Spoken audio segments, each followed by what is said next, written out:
ਸਤਨਾਮ ਸ਼੍ਰੀ ਵਾਹਿਗੁਰੂ ਸਾਹਿਬ JIO. परम सन्मानियो गुरु रूप गुरु खालसा साध संगत जी, वाहिगुरु जी का खालसा वाहिगुरु जी की फतेह। साध संगत जी, जे वाहिगुरु किरपा करे तां पिंगला भी पहाड़ उत्ते चढ़ सकता है, गूंगा बोलन लग जाता है अते कायर सूरमा बन के फतेह प्राप्त करता है। गुरु जी बहुत मनुखों का उद्धार करते करते किसी होर देश विच चले गए, जिथे जाके संतां अते माड़ी मत वालियां दा उद्धार किया। भाई बाला जी अते भाई मरदाना जी गुरु जी दे नाल सन। उन्हां दी आग्या दा पालन करन वाले उन्हां दे पिछे पिछे जा रहे सन। रस्ते विच चलदियां एक पिंड देखिया, उत्थे एक बृछ दे हेठ अपना बसेरा कर लिया। संत जान के उस पिंड दे लोग दर्शनां वास्ते आए। हिरदे विच प्रेम धारण करके उन्होंने अपने सिर गुरु जी के अगे झुकाए। भोजन वास्ते गुरु जी नूं अन्न दिता। बेनती भरपूर उन्होंने मिठे वचन कहे। उन्हां दी सारी बेनती नूं गुरु जी ने सुनिया, जिन्हां दीयां अखां दी दृष्टि विच पूर्ण मेहर है। गुरु जी ने कई दिन उन्हां लोकां दा कल्याण करन वास्ते उत्थे डेरा ला रखिया। गुरु जी सिखां नूं सुख दिंदे हन अते जिन्हां दे दर्शन करके सारे पाप दूर हो जाते हैं। जद कई दिन बीत गए, सारे लोग हिरदियां विच प्रीत धारण करके सेवा करते सन। एक दिन ऐसा होया कि पिंड दे सारे लोगों ने पिंड छड्डण दी तैयारी कर ली। अपने घरां दे सारे सामान नूं उन्हां ने संभाल लिया। उन्हां दी रीति नूं वेख के अंतरजामी गुरु जी ने शुभ वचन कहे। गड्डियां उत्ते तुसी सारा समान लद लिया है, पिंड नूं छड्ड के कित्थे चले हो? किस दुख करके घर नूं उजाड़न लगे हो? सारे परिवार किसी होर थां लै चले हो? की तुहानूं किसी राजे दा डर है? तुहानूं की दुख है? सानूं ये दसो। गुरु जी दे यह वचन सुन के उस पिंड दे मनुख दोवें हथ जोड़ के खलो गए। अपनी बिरथा दुखां दे नाश करन वाले भाव गुरु जी नूं सुनाउण लगे। हे सुखां दे दाते श्री गुरु नानक देव जी, इस पिंड विच अचानक अग लग जाती है। इस दुख करके असी होर थां चले हाँ, फिर आके घर बार संभाल लवांगे। 6वें महीने दे एक दिन कोई आके सारे पिंड नूं अग्नि नाल साड़ जाता है। कई दिन यह घर छड्ड के भज के किसी होर पिंड विच जा वसदे हाँ। जे आप साडे नाल चलोगे तां सब तरह तुहाडे चरनां दी सेवा करांगे।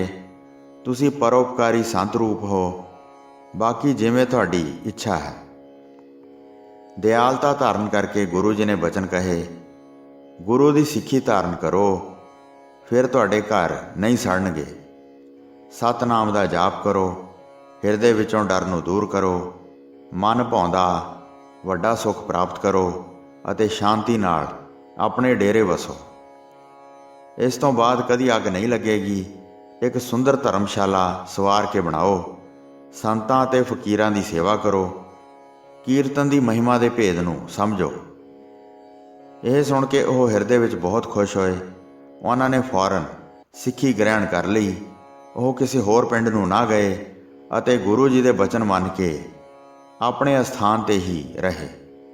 पर सारिਆਂ ने अग तो डरदियां अते मन विच शंका धारण करके अपने घर की सारी समग्री संभाल के गुरु जी के पास रख दिती।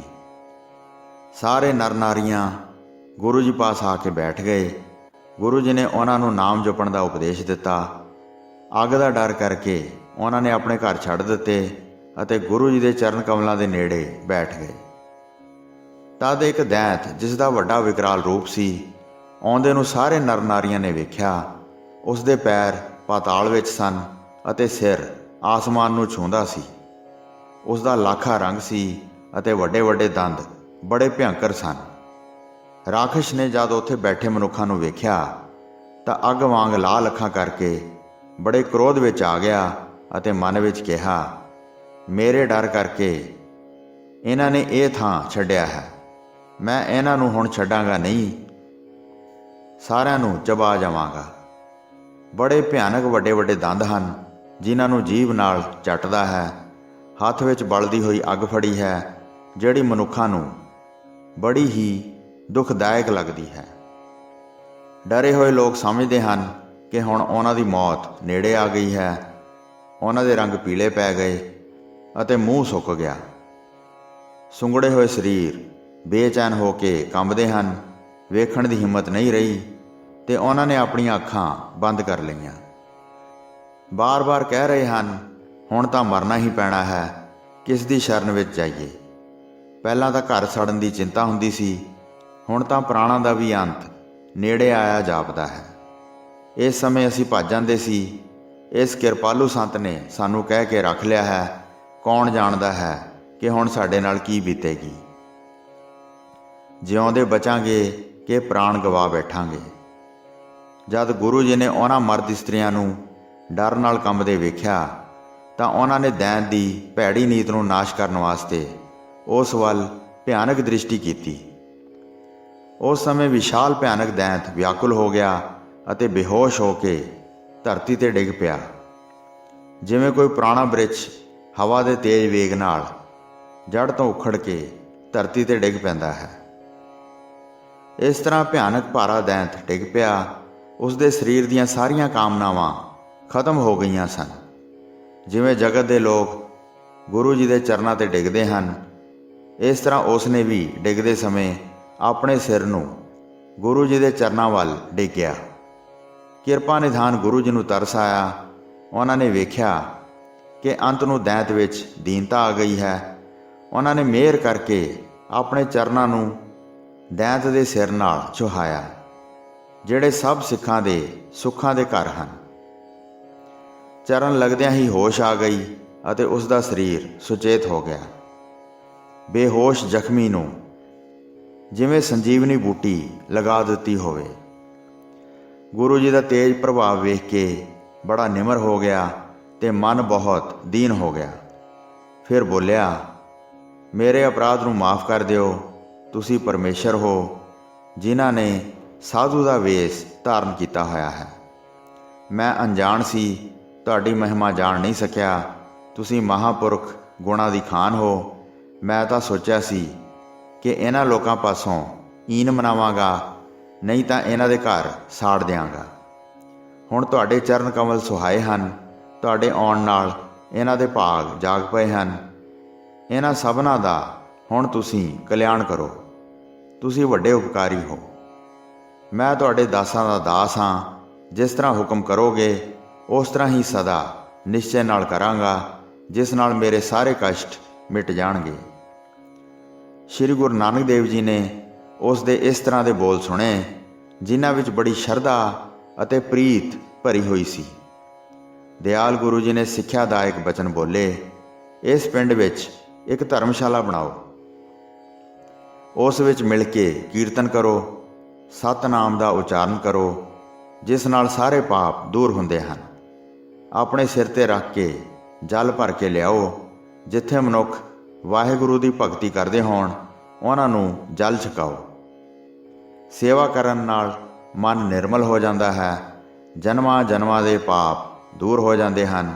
ਸਤਿਨਾਮ ਜਪ ਕੇ ਅਧਿਕਾਰੀ ਹੋਵੋ, ਤਾਂ ਕਿ ਅੰਤ ਸਮੇਂ ਆਸਾਨ ਮੁਕਤੀ ਪ੍ਰਾਪਤ ਹੋਵੇ।